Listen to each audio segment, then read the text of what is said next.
میدونستی مغز تو فقط 2% از وزن بدنتو تشکیل میده ولی کنترل تمام زندگی تو داره، از خاطرات و احساسات گرفته تا رویاهات و تصمیماتت. اما پشت این عضو قدرتمند حقایقی پنهانه که ممکنه ذهنتو منفجر بکنه. خب بریم سراغ فکت اول. میدونستی مغزت وقتی بیکاره بیشتر کار میکنه؟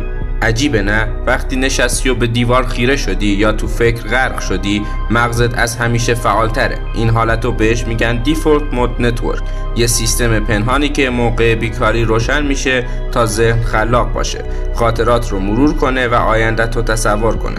پس دفعه بعد که هیچ کاری نمی کنی بدون که مغزت داره سخت‌ترین کارش رو انجام میده. خب بریم سراغ فکت دوم. میدونستی مغز هیچ وقت خاموش نمیشه حتی بعد از مرگ؟ باورت میشه؟ دانشمندان نشون دادن که حتی بعد از توقف قلب مغز تا چند دقیقه فعال میمونه. موجهایی ثبت شده که انگار ذهن هنوز در حال تقلا برای زنده موندنه. این یعنی شاید لحظه مرگ مغز آخرین داستان زندگی تو دوباره برات پخش میکنه. خب بریم سراغ فکت سوم. شاید ندونی که مغز هیچ وقت درد رو حس نمیکنه. خود مغز هیچ گیرنده دردی نداره. به همین دلیله که جراحی مغز میتونه بدون بیهوشی انجام بشه. حتی دیده شده بعضی بیمارها وسط عمل با جراح صحبت هم میکنن، انگار توی فیلم علمی تخیلی. خب بریم سراغ فکت چهارم. خاطرات دروغگو هستن. هر بار که خاطره ای رو به یاد میاری، اون خاطره دوباره نوشته میشه. یعنی چی؟ یعنی هر بار که چیزی رو یادآوری میکنی، یه نسخه جدید و کمی متفاوت ازش تو مغزت ذخیره میکنی. باورت میشه که مغزت ممکنه خاطره ای رو کاملا اشتباه برات بسازه؟ خب بریم سراغ فکت پنجم. شاید ندونی که مغز مرد و زن متفاوت از هم فکر میکنه. نه به خاطر هوش، بلکه به خاطر مسیرهای عصبی. مغز مردها بیشتر ارتباط جلو و عقب داره، مناسب برای تمرکز و تحلیله، ولی مغز زنها مسیرهای چپ و راست بیشتری داره که باعث همزمانی احساس و منطق میشه. دو سبک فکر کردن، نه بهتره نه بدتر. واقعا که مغز عضو عجیبیه. بریم سراغ فکت ششم. مغز خودش رو بازسازی میکنه. پلاستیسیته مغز یعنی چی؟ یعنی مغزت میتونه خودش رو تغییر بده. اگه دست راستت فلج بشه، مغز مسیر جدیدی میسازه تا با دست چپ همون کار رو انجام بدی.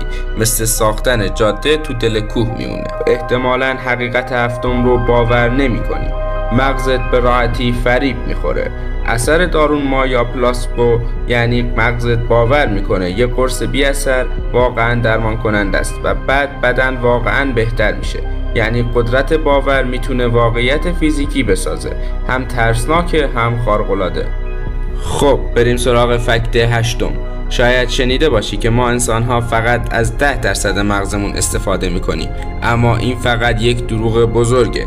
این کاملا غلطه. اسکن‌های مغزی نشون دادن که تقریباً همه بخش‌های مغز در طول روز فعالن، حتی موقع ساده‌ترین کارها. این افسانه فقط تو فیلم‌ها درسته، نه در واقعیت. خب بریم سراغ فکت نهم. شاید نمیدونستی که مغز در خواب بیشتر از همیشه فعاله. تو مرحله REM خواب مغزت بیشتر از زمان بیداری فعالیت میکنه. خب چرا؟ چون داره رویا میسازه، خاطره ها رو مرتب میکنه و شاید حتی آیندت رو پیش بینی میکنه. فکت دهم. مغزت رو منفجر میکنه. احتمالاً نمیدونستی که مغزت هر ثانیه میلیون ها پیام رو مدیریت میکنه. مغز انسان میتونه در هر لحظه بیش از 1 میلیون سیگنال عصبی رو پردازش کنه، ولی فقط مقدار کمی از اونها وارد آگاهیت میشن. بقیه رو روی ناخودآگاهت مدیریت میکنه. یعنی مغزت یه مدیر بی صدا ولی همیشه فعاله. مغز تو بزرگترین راز دنیای درونیه. هر فکری، هر خاطره‌ای، هر تصمیمی، همش از یه شبکه عصبی پیچیده بیرون میاد که هنوز خیلیاشو نمیفهمیم. اگه دوست داری بیشتر از رازهای شگفت انگیز بدن و ذهن بدونی، کانال فکت زیلو رو سابسکرایب کن و کامنت بذار که کدوم فکت مغز خودت رو ترکوند.